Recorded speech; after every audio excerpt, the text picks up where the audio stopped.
during this whole process that we would get mad at each other. We weren't throwing things, but like we would, you know what I mean? Just emotion-wise, I just wanted space and different things.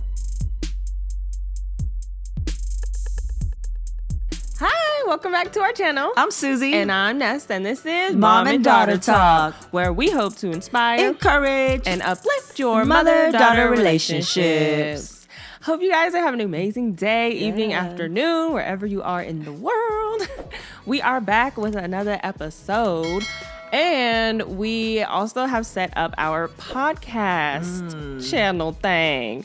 So you can find us on Spotify, all the platforms at Mom and Daughter Talk Podcast.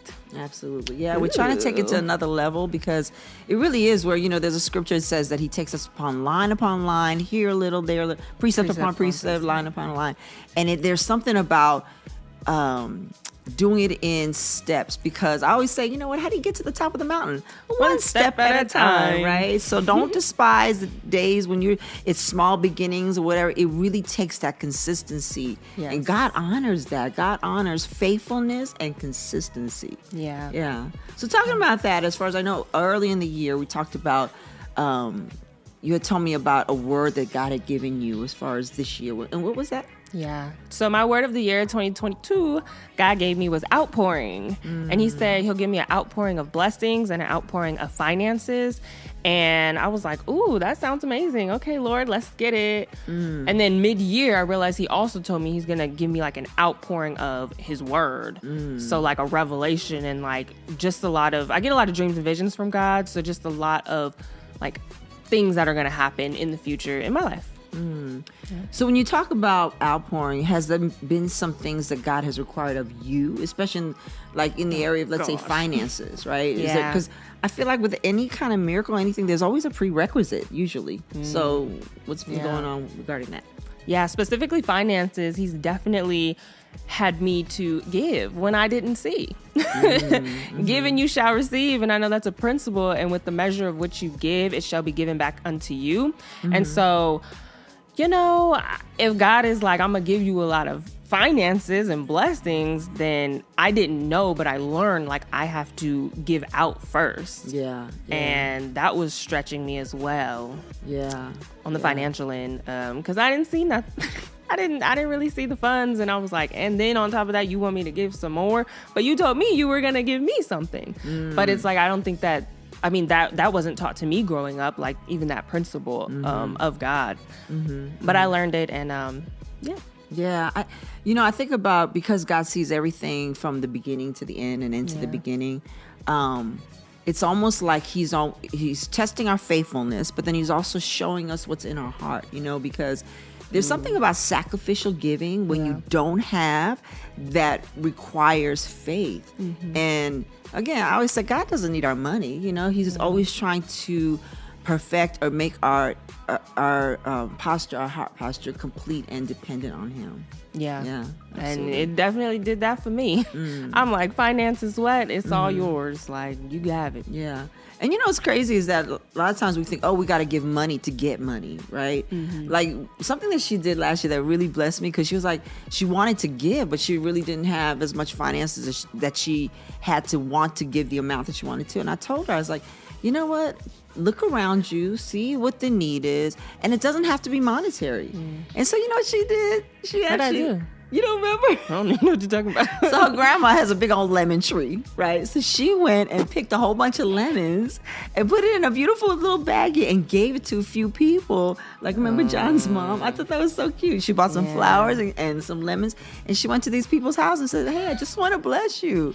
And I was like, that really touched my heart, because God honors those things. It reminded me of, actually, and those of you that are moms and dads, like when your child gives you, I don't know, a picture that they made, or, a little something, or they sing you a little song. It's really not about the song and the perfection of the song, but it's their heart. You know what I mean? So that really blessed me when you did that. That is hilarious. I had no idea. Yeah.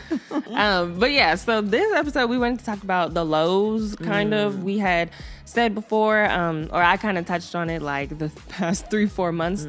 It hasn't all been beautiful roses and chocolates and doves.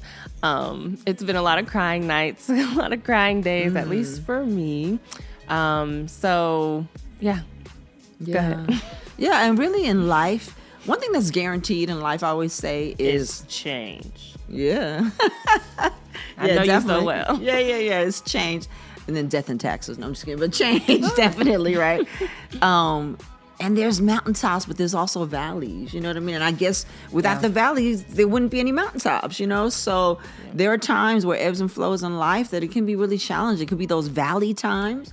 But, oh my gosh, there's so many lessons. And I think you grow the most in those valley times. Mm-hmm. The mountaintop is like the fruit of, or the manifestation of, the things that you've kind of, the climb up to that point.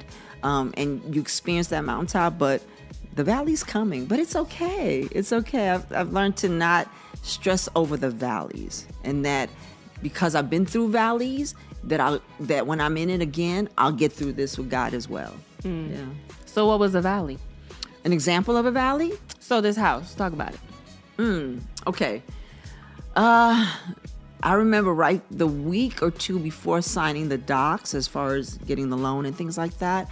The nature of my business is such that from week to week, there's like what's that called? Like a scale of what I would make income wise, right? But it has to do with clientele, it has to do with scheduling and stuff like that.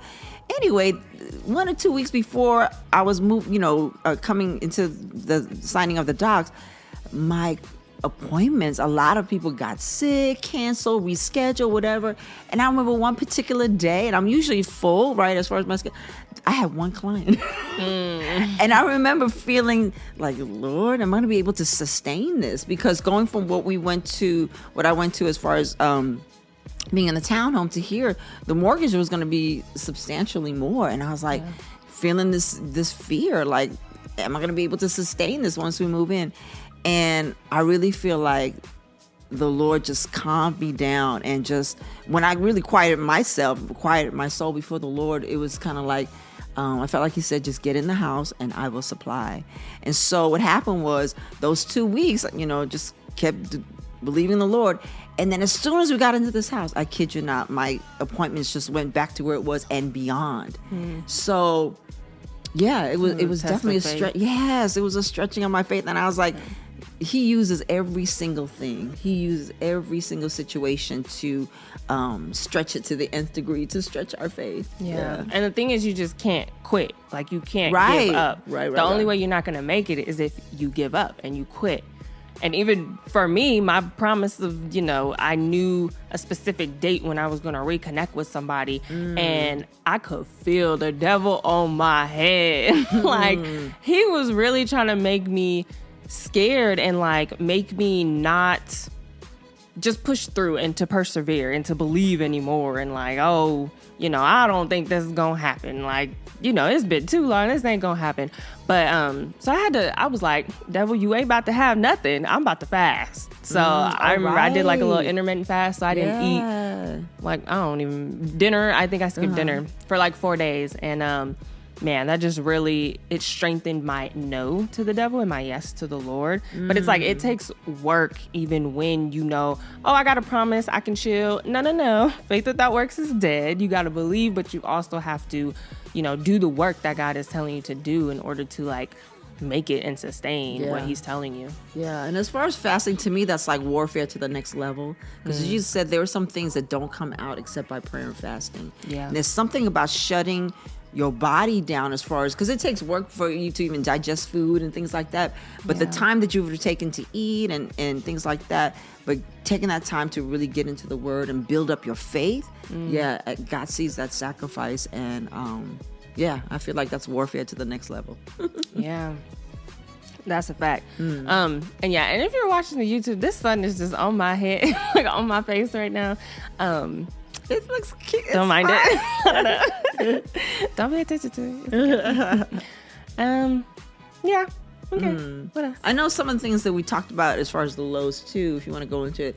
Like, also knowing the aerial view of things. Okay, so she and I, work together as far as really we see this as ministry, right? And so we can't be, like the word says, be ignorant of the devil's devices. And he tries to divide us. And there were times, even, during this whole process that we would get mad at each other. We weren't throwing things, but like we would, you know what I mean? Just emotion-wise, I just wanted space and different things. But then, thank God, we would always come back and, ask for forgiveness. And then also knowing that the bigger picture is the devil would love to get in there and put a wedge between us. We're doing a podcast and a YouTube about mom and daughter talking, encouraging and inspiring, mother and daughter relationships. And here we are, having a hard time. But I will say at first we didn't, we don't know it's the devil, like right off the rip. I was just like, ooh, you get on my nerves, mama. Like, ooh, let me go to my room.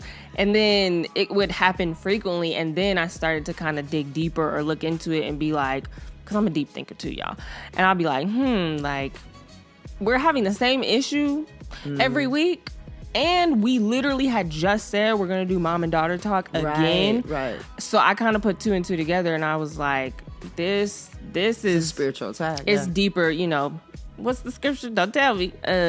We wrestle not against flesh and blood, but against demons and principalities. So I was like, it's not you that's really getting on my nerves. It's a little deeper. And the things I was going through, my patience was a little low, all that stuff. Yeah, no, I get so it. Once I was able to like see it, then I remember I came to you. I had to be humble too, because, my pride was like, no.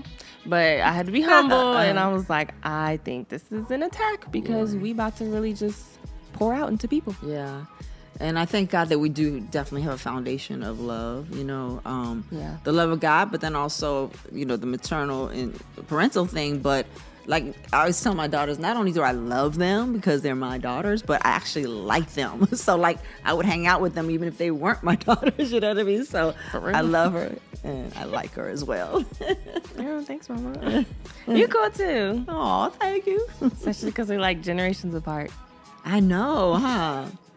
But you're not the typical mom. I'm not? No. Oh, okay. Not at all. What do you mean by that?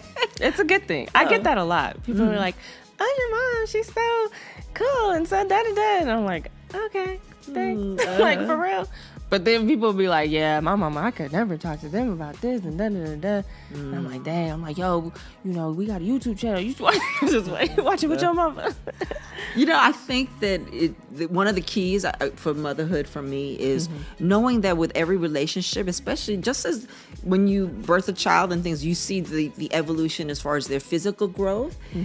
Your relationship with that child has to grow. I always think that when the child becomes a young adult, as a parent, our mindset has to shift. That I can't come, telling her what to do, brush your teeth, whatever, because she's not dependent on me like that. But also even, I always use the example of like when she, goes out or whatever, I can't keep calling her, like, hey, where you at? No, she's got her own car, pays her own insurance, has a full-time job, whatever. So it has to shift. There has to be a letting go. You can't be a helicopter mom. That will not breed success in a relationship, in a parent-child relationship. Yeah, at all. And definitely know their personality. Right. If you was a helicopter mom, you would never see me. I'd be gone.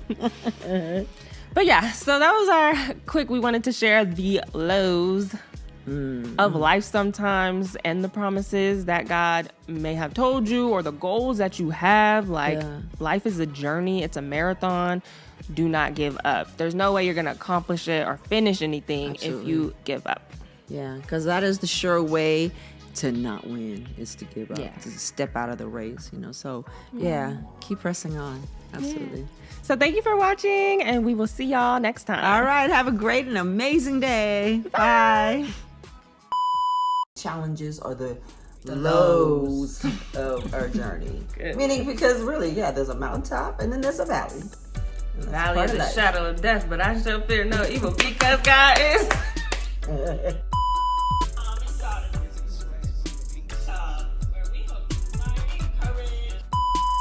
That looks straight to you? I don't know. I'm not good at that. You can't see?